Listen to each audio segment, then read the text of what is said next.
La Franja y la Ruta de la Seda, la nueva Ruta de la Seda, es un proyecto principalmente de infraestructura, de conexión, que es liderado por China.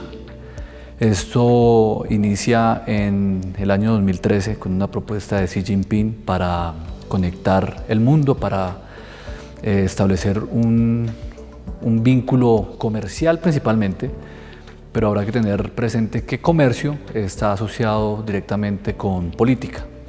Entonces, concretamente, la Franja tiene dos vertientes principales.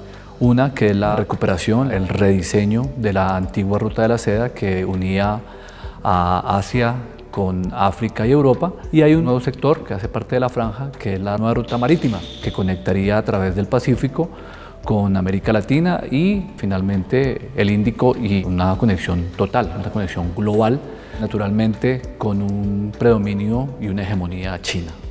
La Ruta de la Seda es un concepto que apareció desde tal vez el siglo I antes de nuestra era, donde había un recorrido a través de Eurasia y que llegaba hasta los puertos de Venecia en el Mediterráneo. Y el principal objeto, o por lo menos uno de los elementos de mayor deseo y de consumo, era la seda. Los europeos perseguían la seda, y la seda hasta alrededor del siglo XIV-XV pues se pudo mejorar en Europa. Antes de eso la seda podía considerarse casi que un bien exclusivamente de la China, y por lo tanto la forma en que se hacía el intercambio era principalmente con la seda. Por eso la nueva Ruta de la Seda pues tiene que ser una forma de perseguir ese intercambio comercial con China, que no se reducía exclusivamente a la seda, pero que adquiere el nombre principalmente por esa búsqueda de ese textil. Lo que se hacía entonces, lo que se piensa alrededor de la antigua Ruta de la Seda y la nueva Ruta de la Seda, es recuperar unos corredores que no se van a hacer de las formas tradicionales, sino mejorar la infraestructura, los puertos secos, los ferrocarriles, la conectividad, y ampliar a territorios donde seguramente no había tenido directa influencia, como puede ser América Latina principalmente. Entonces la diferencia de estas dos rutas es la capacidad que tiene de gestión y de impacto y de influencia a nivel global. La BRI, o la Franja y la nueva Ruta de la Seda, es un proyecto global. Es un proyecto que se nombra, cuando se lanzó en el 2013, se nombraba alrededor de 60 países, ahora se nombra alrededor de 150 países que van a estar afectados o beneficiados. Como les digo, ese es un asunto que tiene pues unas discusiones y no está exento de una polémica por la influencia que trae China. Pensaría que a nivel asiático, países como Sri Lanka, Indonesia, Pakistán, son los que directamente ya han sentido esa presencia china, para hacerlo más claro. El tren de alta velocidad de Indonesia, la compra del puerto en Sri Lanka, la conexión entre Xianyang y el puerto en Pakistán de Wangdo. Hay, en ese, digamos, a nivel asiático, por nombrar lo que sería quizá más conocido.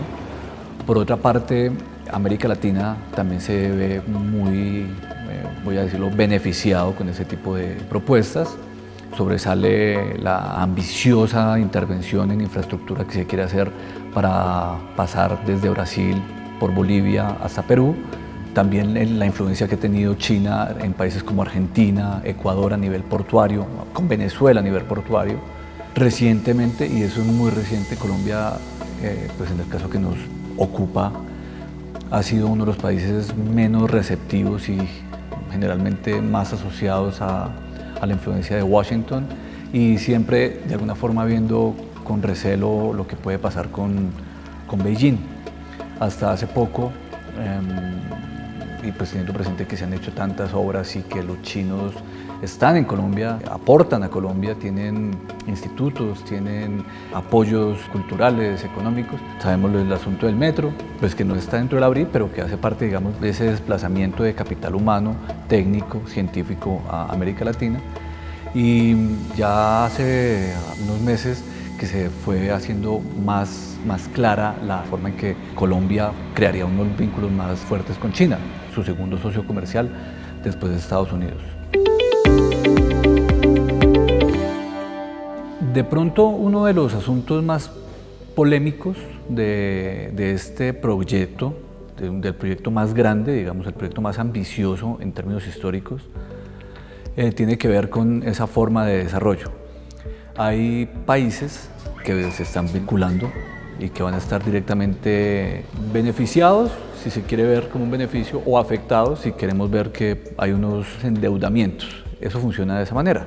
China invierte tanto en términos de infraestructura como en soporte técnico, a cambio de unas, digamos, de unas concesiones, de unos permisos, de una gestión que les va a permitir, lógicamente, aprovechar recursos naturales, aprovechar capital humano, que tendrá que ser pagado. Es decir, algunos lo ven, como les digo, si uno piensa a China como tradicionalmente se hubiera imaginado, como una relación sur-sur o una relación entre la influencia diplomática que puede generar China con los países de los mal llamados tercer mundo, a lo que pasa actualmente, que podría ser una colaboración para los países menos desarrollados.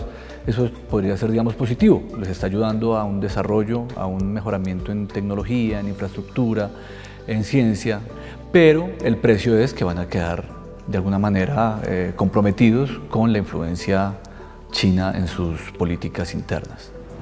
Sin embargo, lo que ha hecho Estados Unidos y lo que ha hecho Europa durante muchos años, por no pensar de pronto décadas o siglos, en América Latina, para no irnos a África o para no irnos a la misma Asia, pues es generar ese tipo de inversiones, ese tipo de preparación, fortalecimiento técnico, fortalecimiento cultural, concesión, más que concesiones, préstamos, generalmente son préstamos, es el endeudamiento que a corto plazo significa el compromiso que tienen esos países para devolver unos capitales que no pueden pagar. El caso más concreto, que ahorita es motivo de polémica, pues tiene que ver con Sri Lanka. Dentro de la política de la franja, Sri Lanka es importante porque tiene acceso a puerto que le interesa a China.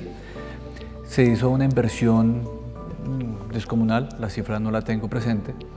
Se temía y los sectores de oposición interna trajeron la preocupación de que ese tipo de concesión, ese tipo de préstamo que sobrepasaba la capacidad de endeudamiento del país, pero que China amablemente decidió asumir ese riesgo, pues cuando llegó el momento de devolver, es decir, hace un par de años que comenzó ya el momento de la devolución del préstamo, el país no tuvo cómo pagar y China recibió a cambio la concesión del puerto que formaron, que crearon, que construyeron, que es un puerto con toda la tecnología, con una capacidad de recibir buques, barcos de alto tonelaje, pero que va a ser en ese momento y por un siglo posesión de China.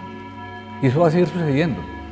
Y esa es un poco la preocupación también que se ha vivido en América Latina, países como Brasil, pues, que tienen también una capacidad en términos geopolíticos y de resistencia frente a China, pues que tratan como de negociar, pero son muy celosos. Colombia también lo ha hecho. China aparece con muchas propuestas, tiene interés en semillas, tiene interés en minería, tiene interés en agroindustria, y eso pues a un país en vías o digámoslo un país con la precariedad en la economía como la colombiana, pues le parece que cualquier tipo de inversión que le ayude a mejorar pues es atractiva. Es mucho más atractiva que la estadounidense muchas veces porque Estados Unidos ya no tiene la capacidad de ofrecer las mismas propuestas que tiene China. Pero creería que también desde acá, desde Colombia, ha habido un poco de resistencia. Nos hemos protegido también para que ese tipo de acuerdos no sea simplemente decir entre, tenga las patentes de nuestros productos, que puedan disfrutar de nuestros recursos. Ese es un poco el juego en el que tiene que estar muy presente el país, no solo el gobierno, sino los institutos, todos los ministerios de ciencia, el Ministerio de Educación, todo lo que tiene que ver con la capacidad científica y técnica de nuestros profesionales para poder entender que la relación que se haga con China, que puede ser muy benéfica, yo soy optimista de eso, tiene que hacerse con todo el cuidado de un contrato que no vaya a terminar en una concesión a término indefinido como se ha hecho con otros países.